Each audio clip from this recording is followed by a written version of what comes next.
Hello and welcome to the channel. Let's get into the story. We are talking the United States. Guys, there's a lot happening there. We are just going to zone in on his latest in relation to South Africa. So he has revoked the security detail of the former president's son. So this is the controversial Hunter Biden. So he is the son of Joe Biden and he is currently in South Africa, and this could be linked to the fact that his wife is South African.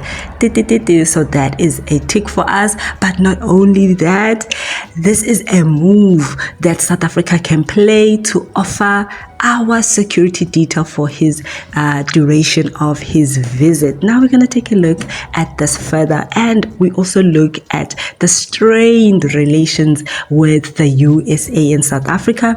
But people were putting forward the name of Hellen, Zille and Glennis as the possible ambassadors to the USA in the midst of the Rasool debacle, saying that why not put them forward. They are quite patriot. They are patriotic South Africans, but also the only risk is that they are pro Israel. Can South Africa let go of this Palestine Israel case just to see if South Africa can be saved from this mess?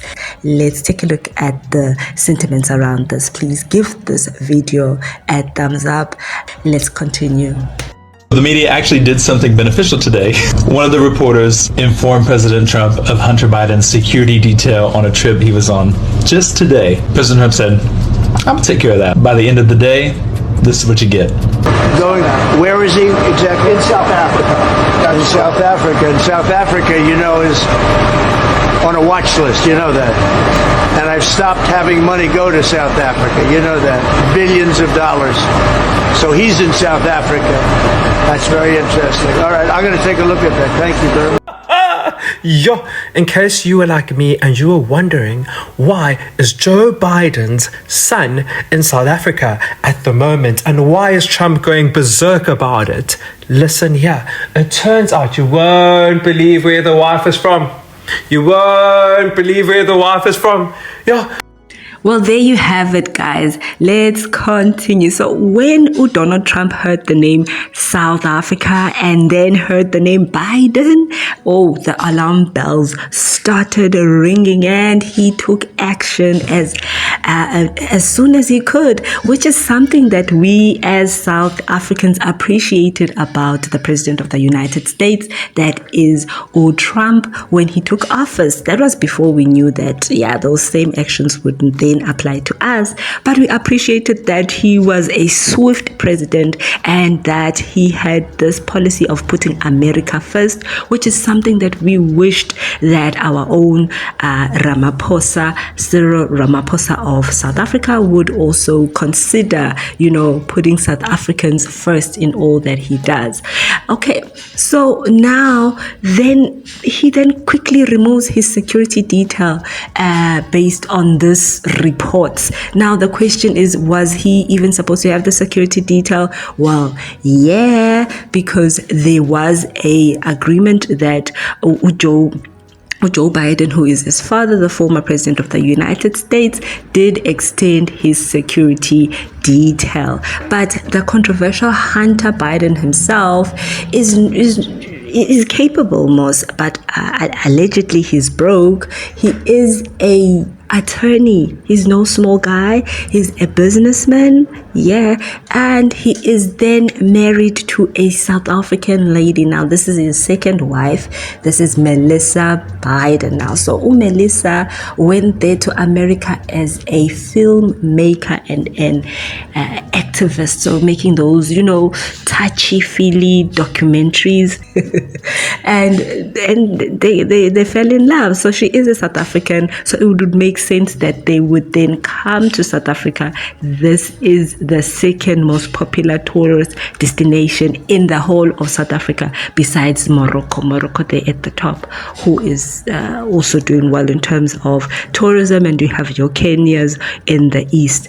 But South Africa is a is a popular tourist destination, and you'll find a lot more Americans in South Africa. So it's not out of the norm. So there is no need for Donald Trump to even raise his alarm. So now let's go to the matter here. As I was saying in the intro, that this could be an opportunity for the South African government to then provide security detail for Hunter Biden while he is in the country.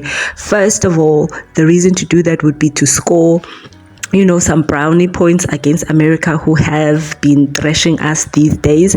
And then secondly, just to ensure that he is safe, because should anything happen to him while he is in South Africa, then it will just prove their theory correct, that there is a white,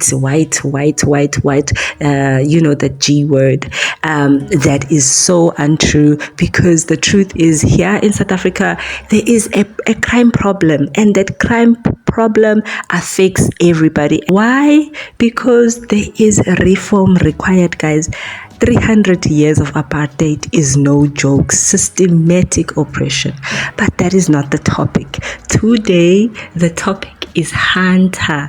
It's just that it just always goes back to this thing, because the more we delay this reform, the more the next generation will have to answer these questions that they know nothing about. Already, this generation of black and white South Africans are asking themselves, what do we have to do with this? We were never here. So if you are a caring parent, I would advise each black and white that you look for ways that this reform can be done quickly, so that the next generation does not have to deal with this back and forth. Now guys, let's continue with this Hunter and South Africa and the Trump administration. Now, on the Hunter and Trump issue, the only problem is that the United States is abusing democracy in many other ways. But for this issue, we're just going to focus on the principles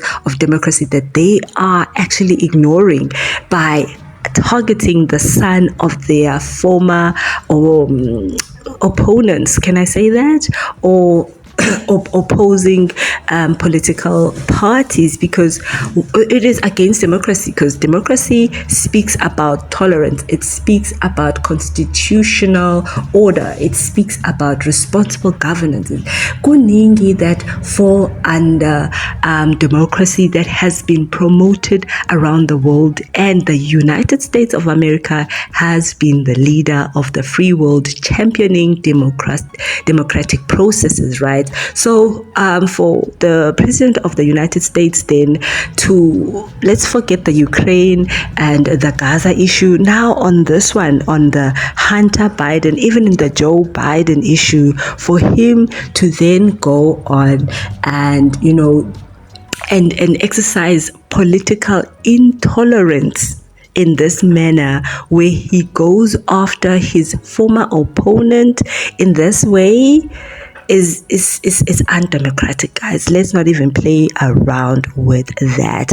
What are your views on that and the guardrails of democracy? Because this has really helped a lot of African countries. I know here in South Africa, guys, we cannot take it lightly that for the past 30 years, we as a South Africa have been able to exist and tolerate our political differences, not just between the whites and the black, but within the black communities as well. We know that initially there were even civil wars based on political affiliations, and what helped us was the democratic principles, democratic guardrails. All right, guys, let's continue. Wrapping up on the Hunter issue. So with Hunter, he is a child of a president, so his security detail should have ended when his father's tenure ended. ended, but as a president or a former president, Joe Biden still enjoys the security detail. But him as a child, it was a rare case. Well, the reasons around why he had it in the first place is unknown. And also in the pictures that were taken by the paparazzi, there aren't any 18 agents in that picture, so we're not sure if that is even factual. So guys, let's close that one and see what happens next. Now, when it comes to South Africa's relations with the United States, definitely the ANC has to do better, and they have to understand that they are in a GNU. And also what all South Africans have to understand is that unfortunately it's 4 years. Is it 5? Yeah, we have 4 more years with the current government. So the next elections are only after that. So better work together or work for your next campaign. That's it. Alright, let's leave it over there. Thank you so much for joining us in this video. Please give this one a thumbs up. Let me know what your thoughts are down below, and I will see you on the next one. Bye.